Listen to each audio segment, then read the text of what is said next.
The Notre Dame men's basketball season tips off tonight, and everyone around the program is wondering, can Micah Shrewsberry's team finally make the jump in year 3? Tom Noie joins me to preview the season for the Irish and what it'll take to get back to March Madness.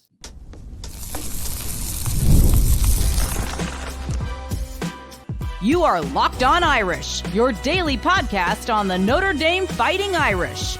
Part of the Locked On Podcast Network, your team every day. Hello and welcome in. This is Locked On Irish, your daily Notre Dame podcast. I'm your host, Tyler Wojciak. I'm a Notre Dame alum, producer at Fox Sports, and I've been covering the Irish since 2020.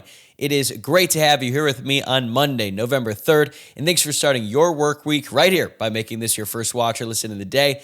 Today's episode is brought to you by Game Time. Download the Game Time app, create an account, and use code LOCKEDONCollege for $20 off your first purchase. And if you have not already, be sure to subscribe to the Locked On Irish YouTube channel and follow along wherever you get your podcast so that way you never miss an episode. Now today, we are shifting gears from football to basketball just for one day, and we're going to do it with basketball beat writer Tom Noie to provide a full season preview as the men's team officially starts their season tonight and the women's team tips off on Wednesday. We're going to talk about why this season is so important for Micah Shrewsberry, how Markus Burton can take his game to another level as a junior, and what kind of impact former five-star Jalen Haralson and the entire freshman class can have right away. Then we're going to wrap it up with a look at the Notre Dame women's team and how Niele Ivey regrouped after last year's tough finish and how Hannah Hidalgo could potentially go down as the greatest women's basketball player in Notre Dame history. Enjoy. All right, I am very excited to welcome back America's foremost authority on Notre Dame basketball, Tom Noie from the South Bend Tribune. The men's basketball season tips off tonight against LIU Brooklyn, and the women's team officially starts their season on Wednesday, so it's an exciting time around Purcell Pavilion. And let's start with Micah Shrewsberry's squad. You wrote that this year his team has to make a move, not just for the program, but really for everyone involved. So what does success look like in year 3 under Micah Shrewsberry? No idea. And no idea what this team looks like, because everything that we expect them to do this year, they should have done last year, as far as being better in the ACC, closing out close games, going to a place that nobody expect them to win and coming up with a win, out scheming people. Like Notre Dame is never going to be one of the more talented teams in the ACC. But when you hear Micah Shrewsberry, offensive genius, this, that, more plays than Broadway, when are we going to see that? When he says, all right, take, for instance, this year now, Duke and Carolina are 1-2 or 2-1, no matter however you want to throw it out there for the league. But a team like North Carolina State, where they're supposed to be top 3, maybe top 4, Will Wade's coming into the ACC.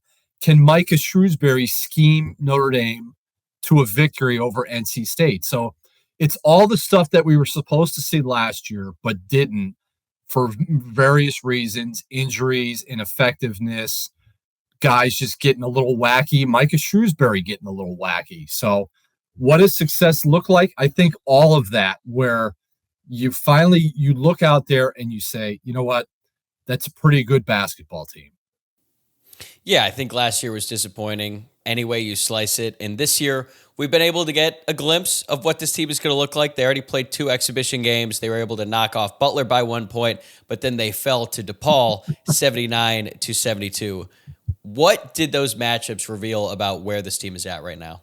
You know, that you're coming clear of the Butler game in Hinkle Fieldhouse. You're walking out of Hinkle that night thinking, this is going to be a pretty decent run by this team. Like, forget what the calendar said. It was mid-October.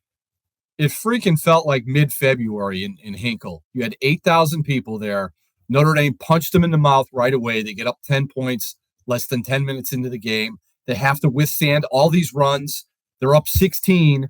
Markus Burton's on the bench, and here comes Butler with a 13-0 run. But Jalen Haralson is the guy that kind of steadies everything down. And they're answering, they're making big shots, they're making big plays, they're getting defensive stops, and you're walking out of Butler thinking, you know what, that was pretty cool. It was an exhibition game, but they had to do a lot of tough stuff to get out of there and get a win, and they did so with a lineup that had never played together and probably never will play together again. The final 8 minutes were Matt McClellan, Brady Stevens, Sir Mohammed, Logan Imes, and Brady Kaler. And that group won the game for them. So you're thinking, you know what? That's something to build on. Great start. I know it's an exhibition, but man, that was a lot of fun. And then we get DePaul. And you walk out of Purcell Pavilion that night thinking, I know it's an exhibition game, but this has a lot of here we go again vibes with this team, because everything that Notre Dame did well down in Indianapolis, they did not do on their home court. And maybe it's just a home court issue that they have, where they get out of character, they can't make shots, they can't get stops. DePaul has picked the bottom of the Big East. Now, the Big East is 11 teams. They're anywhere from 9 to 10, maybe even 11 behind Seton Hall. And DePaul's running up and down the court throwing lob dunks to one another. And you see that, and you're like, what is this? And then you hear Micah Shrewsberry afterward and talking about his main guys, his old guys didn't play like old guys. Not necessarily play like old guys. They didn't act like old guys. Like Markus Burton allowed the referees and what he was not able to do, going 1 for 13, to get in his head. And he picks up a silly technical late in the game because he's so frustrated. He's frustrated. Carson Tout's frustrated. He fouls out in 11 minutes. 5 fouls in 11 minutes. That's hard to do. Kevin Jai didn't play well. Braden Shrewsberry couldn't make a shot. And I think Micah Shrewsberry really lit those guys up at the end of the game and been like, look, for us to have any chance, you old guys, those 4 guys, and even Logan Imes thrown in there, you 5 guys cannot, under any circumstance, play the way you did or react the way you did. Because that's a talented freshman class that they have, but they're still freshmen, and they're going to act like freshmen. They're going to react like freshmen. As well as all those freshmen played at Butler, they didn't play as well against DePaul, and maybe they took their cues from the older guys. So it was really high one weekend and really low the next, and you're probably thinking, hopefully there's somewhere in the middle as this thing gets going tonight against Long Island, Brooklyn.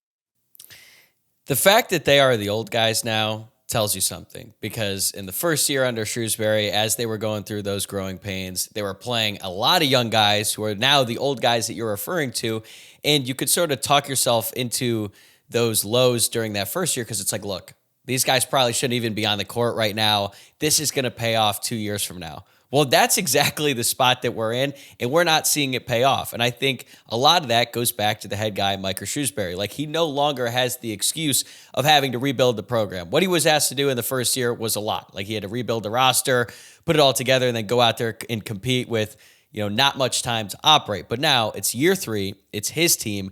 Have you noticed a change to his approach to this group in this season compared to the first 2 years when it still felt like he was trying to piece everything together? I think he likes the pieces that he has. Like, he's not piecing it together. You have 2 guys at every position that he can go to now and say, if the starter's not going to do it, then the backup's going to do it. At point guard, shooting guard, wing guard, small forward, power forward, he's not adverse to saying, we've got to play this guy in this position, even though we know that he's got no chance of succeeding. And that was the case a lot at a lot of spots the first 2 seasons. This year, he's like, all right, this is my team. These are guys that fit me.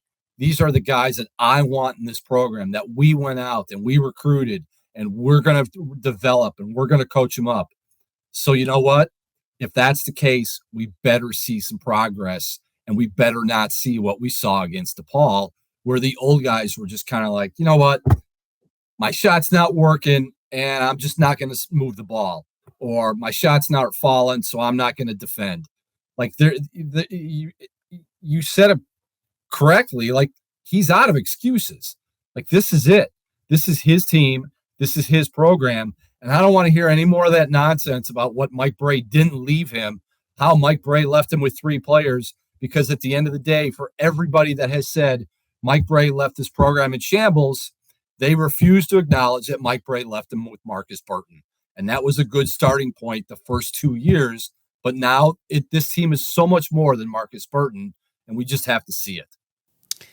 Markus Burton has been the lone bright spot on the team over the past 2 seasons, although last season was derailed by injury a bit. He decided to come back to play for Notre Dame, even though he could have gone pretty much anywhere else in the country. So now he's the main guy again, but he's also the team leader, and everything sort of revolves around him. But you don't want it to be too much to where they're asking Markus Burton to do literally everything, because that's what he had to do the first 2 seasons. I think the hope is that he's going to have some help this year. But if he does get that help, how can Markus Burton take his game to another level as a junior? Be a true point guard, which is the drum that I've been beating for 2 years. It's great that he can go out and get himself 20 points a night, sometimes 25, sometimes 30. In the case of the 4 overtime game last year against Cal, he gets 43, and they barely win against a bottom feeder and ACC team. So be a more complete point guard. Like, you look at the stat sheet from the other night, and he's 1 of 13 from the floor, and he does have 7 assists, which was good, but it just felt like that 1 of 13, he tried too much to get himself going. He tried getting in the lane when the spots in the lane weren't there. He tried finishing at the rim, and that wasn't going to work. So instead of having 7 assists, have 13 assists. But the one red flag about Markus Burton is you want to see him be a more complete point guard. He played 2 exhibition games and had 12 turnovers. And that cannot happen with now a junior in the program. If you're a true guard, you've got to understand, and you've got to value what taking care of the basketball means. And I still don't know if he gets it when it comes to, man, you got to take care of that thing. Even if you're not making a shot, you can't just, like, he had 1 turnover. He had 1 turnover running along the baseline at Butler, and we were like right there where the media seating was, so you were able to see it clearly. And it just felt like he literally looked like he was playing his first game of college basketball in that turnover. Like, what were you, A, what are you thinking? And B, where do you think you're going with that? So it's just stuff like that where we know he can score. We know he's an elite talent in the ACC, but be an elite guard. And maybe that doesn't mean going 1 for 13 and averaging 6 turnovers in 2 preseason games. We're going to be right back with Tom in a moment to discuss his expectations for former 5-star Jalen Haralson in his first season of college basketball. But before we get to that, I want to tell you about an awesome promotion courtesy of Game Time.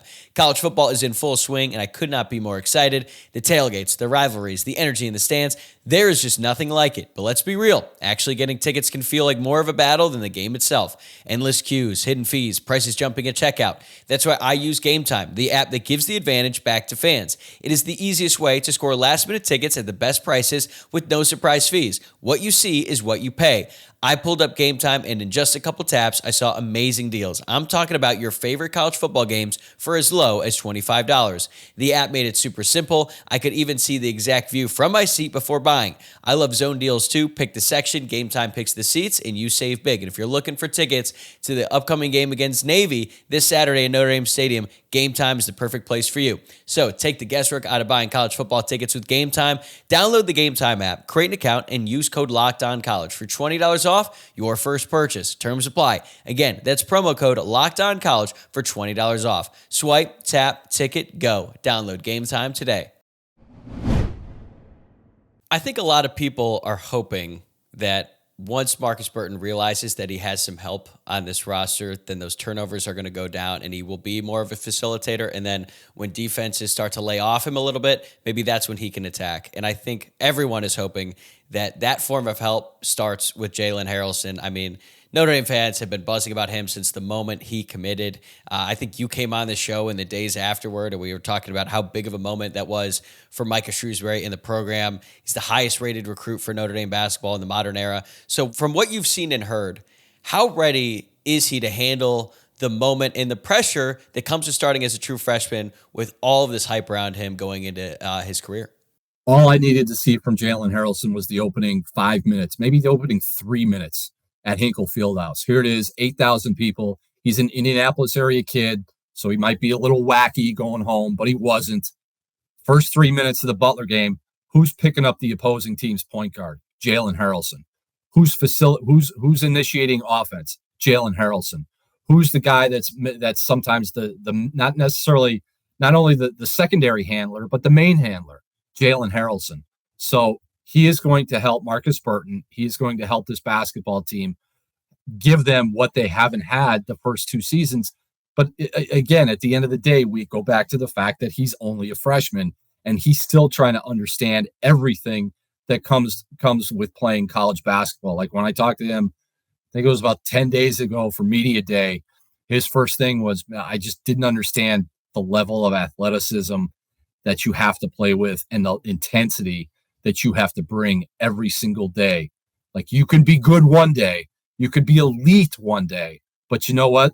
It all starts over the next day. You better be that elite and that good the next day and the next day and the next day, whether it's guarding, whether it's facilitating, whether it's just fitting in. And I think the Butler game and the DePaul game showed Jalen Haralson both sides of what it means to be a really good college basketball player and what it means to struggle as a college basketball player. But all indications are, I think, as you look back now, when I saw Jalen Haralson late in his senior year at LaLu, I think he was just bored with high school basketball. Like, I've done everything I need to do at this level. Get me to college, coach me hard, give me a runway as to how I can be an elite college basketball player. And he just has that look to where there's so much there that you just can't wait to see what he's going to do next. In order to get him to commit to Notre Dame, Micah Shrewsberry had to be okay with him being a one and done.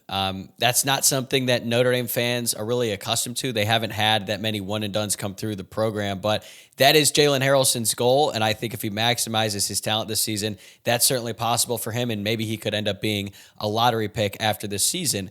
But the one reference point that Notre Dame fans do have is Blake Wesley, who was at Notre Dame for 1 year. Then he went on to the NBA. How would you compare Haralson to Blake Wesley, not in terms of their game, but their readiness for college basketball at this point in the season?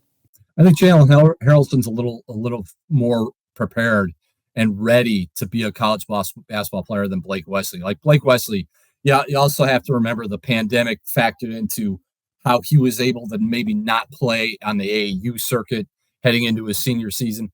Blake Wesley was just like a lump of clay where he had no idea. You had no idea. And I don't even think he had any idea how good he could be. And Mike Brey was able to mold that, and his staff was able to mold it and be like, all right, we can turn you loose defensively. You can be this crazy athletic freak in the open court. And here comes the Kentucky game. Guess what? We're going to have you take a big shot. So as the deeper Blake Wesley got through his freshman year, he started thinking, you know what, I can do this one and done thing because he understood his body. He understood his skills. He understood his athleticism.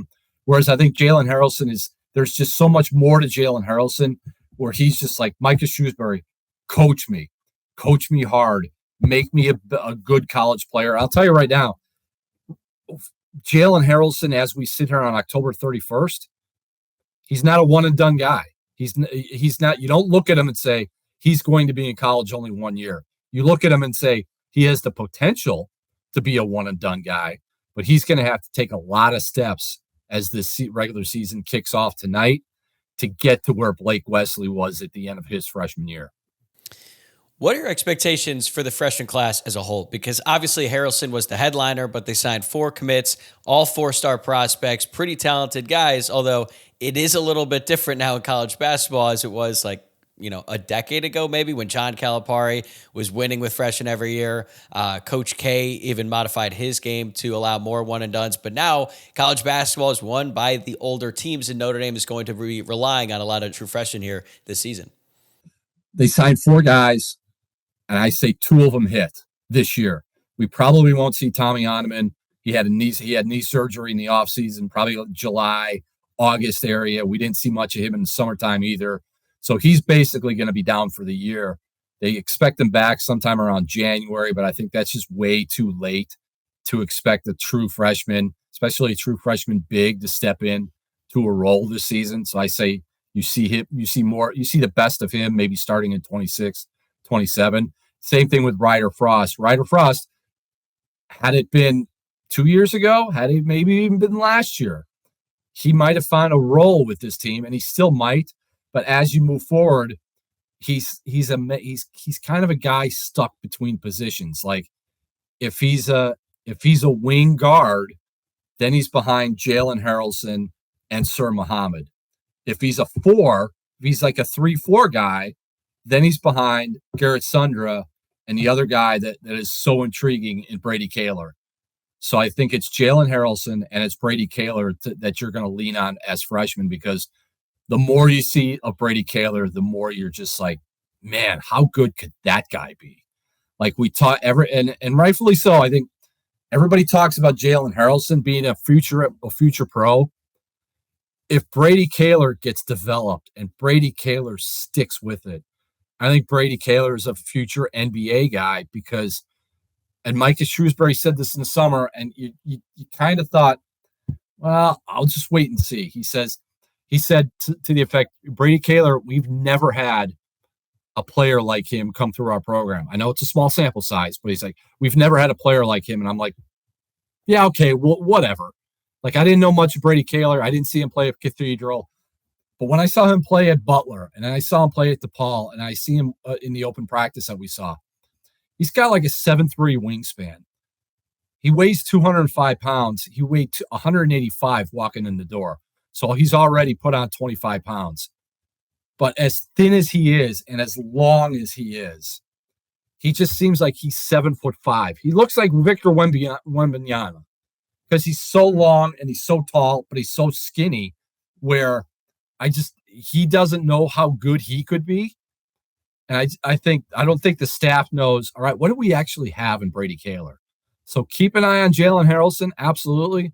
But keep an eye on number 6 in Brady Kaler, because if this team's to do anything this year, those two kids are going to have a major factor in where this whole thing goes.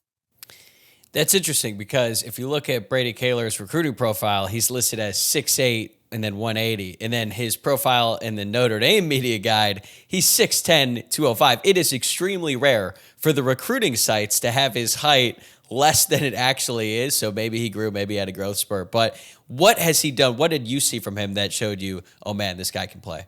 Well, he was fearless against Butler. Like, again, we talk about Jalen Haralson. First time out, freshmen have a tendency to get a little wacky, especially away from home, and an Indianapolis kid. Like he said, he grew up going to Butler games. His family had Butler season tickets. So he's been in Hinkle a ton, and you'd think, okay, he's going to struggle. He's going to do this. He's going to do that. But he was 4 of 8 from the field. He had 11 points, 4 rebounds, a steal, and he just was able to use his length. Like I love the fact that he didn't rely much on his 3-point shot. He took 5 against Butler, but he was also able to get to the basket, and he can finish. And I just think with his size and his length, people are going to look at him and maybe underestimate him.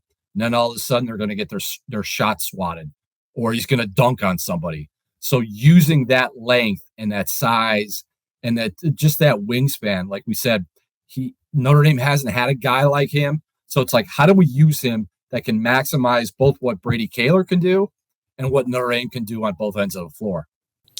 Sir Mohammed was a big name when he committed to Notre Dame. There were high expectations for him as a true freshman, but unfortunately for him, he was just never healthy, really, at any point. He was hurt before the season started. Then even when he was out there playing, you could tell he wasn't anywhere near 100%. But now this year, he's going into his second year with the program. It feels like he's become underrated. I think maybe it's because of the rise of Markus Burton, obviously, and the fact that they're bringing in Jalen Haralson. But I still think Mohammed has a ton of potential. What are your expectations for him in his sophomore season? Well, in both exhibition games, we would sit there and say, all right, who are the 3 guys that were really good? And people would say Jalen Haralson, Brady Kaler, Cole Serta, who was really good against Purdue or against Butler. And then in both games, the 4th guy, and really maybe the 3rd guy, was Sir Mohammed. Like, he's a totally different guy, where I think he's listed at, I'm going to look at what, I think he's listed at 220 this year. Let me see. 215, 6'6", 215. He's listed at 215. He played last year, Tyler, at 240. So he was out of shape. He was too heavy. he just never got going. And I just feel like this is the year we'll see why Sir Mohammed was a top 50 guy coming out of Myers Park High School in Charlotte, because it's the perfect role for him as well this season, where he doesn't have to play out of position. He can now be a secondary handler. He can find guys, he can facilitate, and he can play.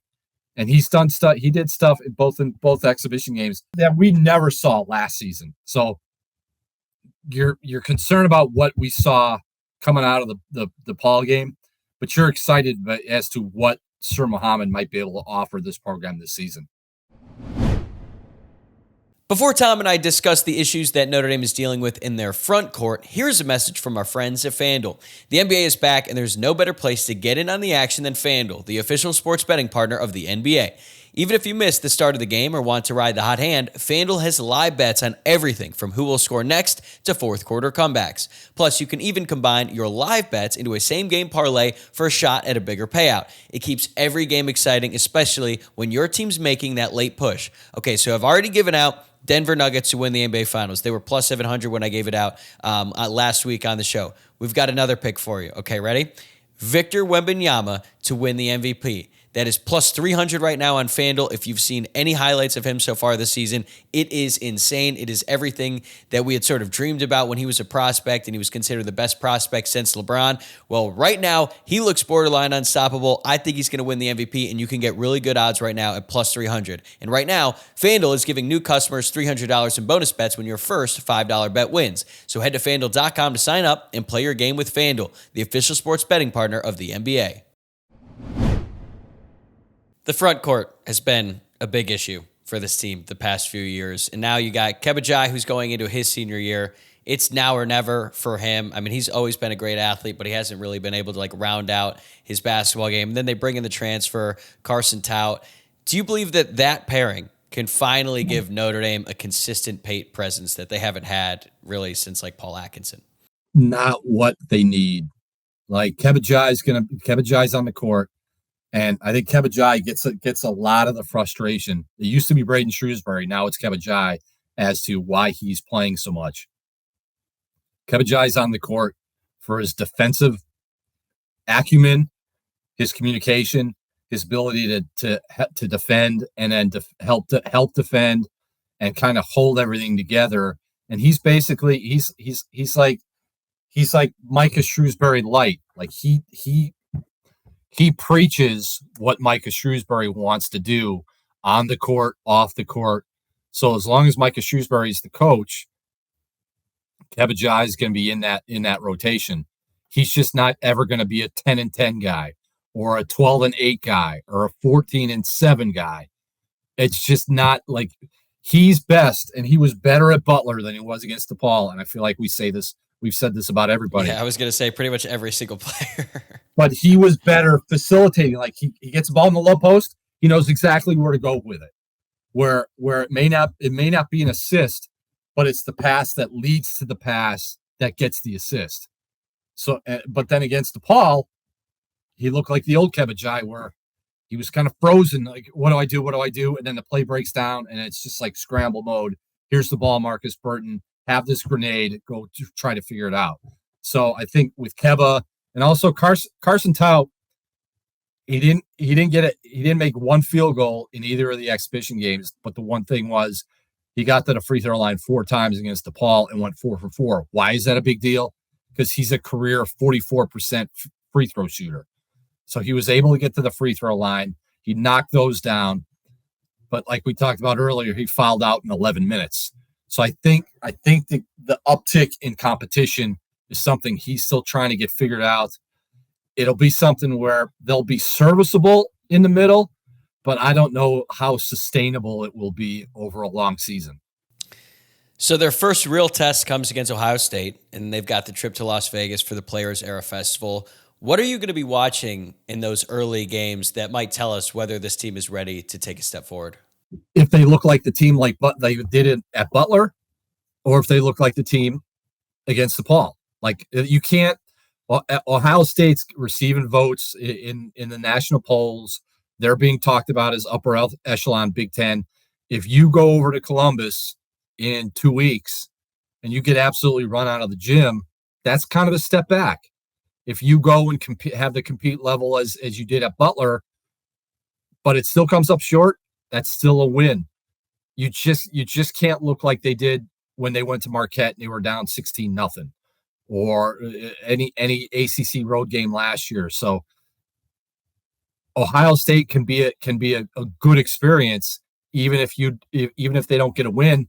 And then the Players Era Festival, you just go and wing it. Like, Kansas may not see them coming. If you're going to get Kansas, you're going to get Kansas early, and that can be a stepping stone for them as well. So it's just something where I don't know if you're looking at that's got to be a win or that's got to be a loss. That's got to be progress, and we're going to talk about that all the time this year. We've got to see progress in these games away from home where they may not win, but they're going to play well enough to where you're like, all right, they're not going to get this one, but they're going to get one later on down the line. Last question I have about the men's team, and it's more of a broader question here. It's been a while since Purcell Pavilion was truly a tough place to play. That was not how it was when I was in school. It was rowdy, and that was sort of like the peak of the Mike Bray era. But fans would turn out. It would get loud. It would get crazy. But ever since they've just had this dry spell, and they haven't been able to have any competitive basketball in March, let alone make the NCAA tournament, the crowds have been a little bit thin these past few years. So do you get the sense that the fan base and the people outside this program are ready to buy back in and bring that energy again? Because when Purcell Pavilion is rocking, it is a really tough place to play. Do I get the sense? No, absolutely not. Like, again, Butler was a near sellout for an exhibition game. Notre Dame didn't even get half of what Butler got. They got maybe 3,500 in the building. Butler had 8,000. So it's something where I think the only way this thing gets lit, if it ever gets lit, or I should say relit, is if they go beat a Kansas, they beat Ohio State, they do something after football season ends, because as you know, Notre Dame's chasing the college football playoff berth, and until that happens, nobody's going to care about what's happening basketball wise. They do something that people say, wow, they beat that team, or they did this. Maybe we ought to go check them out, because for whatever reason, they have often been out and rarely been all in on the Micah Shrewsberry era at Notre Dame for whatever reason. And I don't know if just because you have a talented freshman class and you have an experienced group and you have Micah Shrewsberry's group for the first time ever, I don't know how that changes the home atmosphere, but something's got to be done, because it's been bad. It's gotten bad, and it had gotten worse toward the end of last season. And I don't know if just the start of another season automatically flips that back the other way. Switching over to the women's side, they looked like a title contender throughout most of last season, but they had a really disappointing finish and then a pretty tumultuous start to the offseason. So how did Niele Ivey and her staff try to regroup over the offseason, and what's been their approach heading into this season? Grab bag transfers. Like, it's stunning that a program the stature of the Notre Dame women's basketball program that has played in Final Fours, that has won ACC tournament championships, could not do more in the portal than what they did. They got nice players, but I don't think they got elite players to an extent of a Sonia Citron, which comes along maybe once in a lifetime. So I don't know. I don't know how this is all going to look. They played their first exhibition game on Thursday. They won it by like 900 points against a group that I think you, me, and three others probably could have beaten. And great. Hannah Hidalgo scored 39 points or something, but that was an exhibition. Like, we don't need to see Hannah Hidalgo score 39 points in an exhibition game in October. They're going to need her for February. So I don't know how this is all going to look. They believe that the vibe is better for whatever reason. The vibe is better. The cohesiveness is better. The chemistry is better. What's that all going to mean? There's so many new parts, and there's just so many people that haven't done it at the level they need to do it when you play for Notre Dame women's basketball. That's just going to be like, if they can just find a way to get into the NCAA tournament, that would be a huge boost for this program right now. Wow. That's pretty jarring to hear, but I understand. But as it relates to the cohesiveness and why everyone's getting along better, I think people who followed the offseason can speculate as to the reasons why that is. But last question I have for you, and it's about Hannah Hidalgo. She's already one of the best players in college basketball. She's a star in the sport. How good could she be by the time she leaves Notre Dame, and where do you think she'll rank among some of the all-time greats who have played for that program? Maybe the best ever. I mean, just look at the numbers that she puts up. But again, the thing that is that's a red flag and will worry people is, are they going to rely too much on her? Because as we've seen with this program, no matter who you are, at some point in your career, you're getting hurt, and you're going to get hurt with a serious injury if you play for Notre Dame women's basketball. So how they are able to maybe keep her in bubble wrap to get her through December and January and February, because yeah, Hannah Hidalgo can go and get you 40 a night, but at the end of the day, where's that going to get them, and where's that going to get her?